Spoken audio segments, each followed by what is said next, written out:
Published 2022 Est. 13 November 2017. Updated 2024 Est. 13 November 2017. Around 1 million people with poor eyesight could be driving illegally on Britain roads, say experts.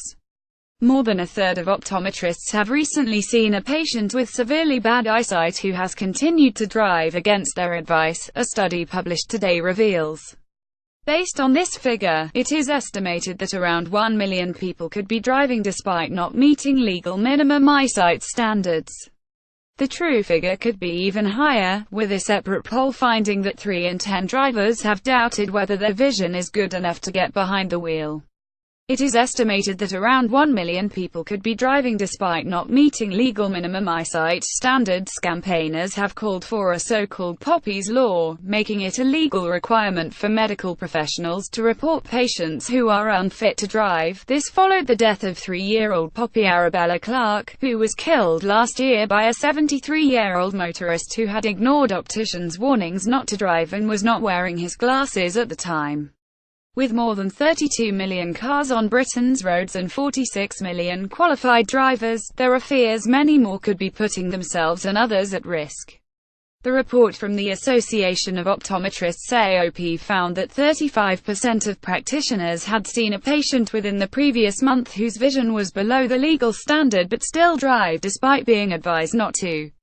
But the concerns about poor eyesight are also shared by drivers themselves.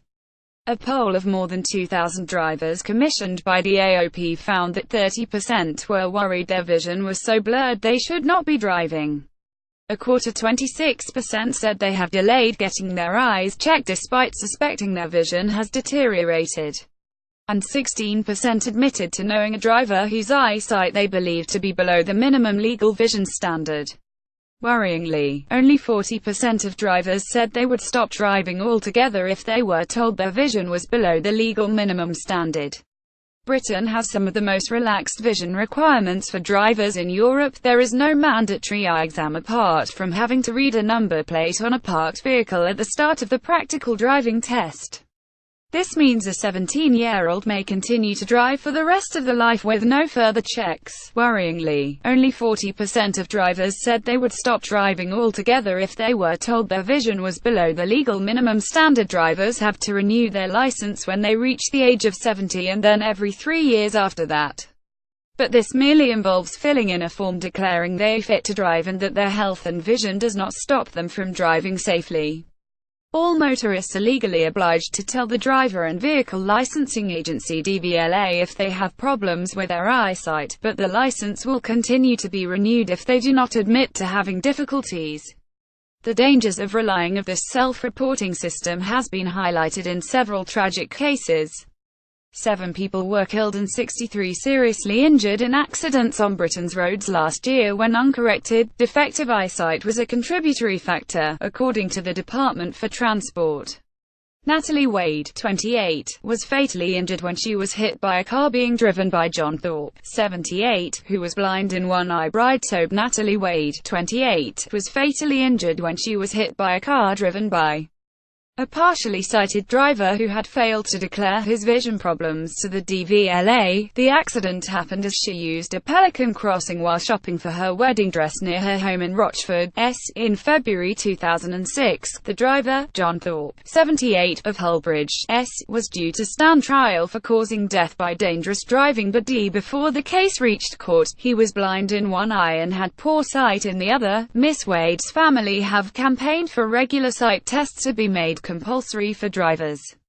The hairstylist aunt, Rev. Brenda Gutt-Burlett, 63, from Canvey Island, said, "My family were, and still are, devastated. We stood around her grave and we made a promise, we will not stop until we have justice for Natalie. We want the law changed so other families don't have to go through what we have."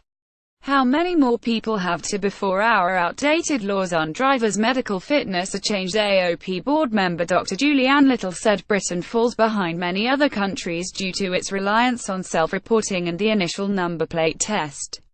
Her group has launched a Don't Swerve Eyesight test campaign urging people to get tested every 2 years, because sight changes can be gradual. Often people won't realize that their vision has deteriorated over time, said Dr. Little. This campaign is about reminding drivers that with a visit to their optometrist they can not only make sure they meet the standard but help make our roads safer. Optometrists and GPs are not legally obliged to report patients they believe are unfit to drive, but they can breach patient confidentiality and report a patient to the DVLA if they believe they have not alerted authorities themselves. A Department for Transport spokesman said if you are unsure whether your eyesight meets the standards, you should notify the DVLA and speak to an optician.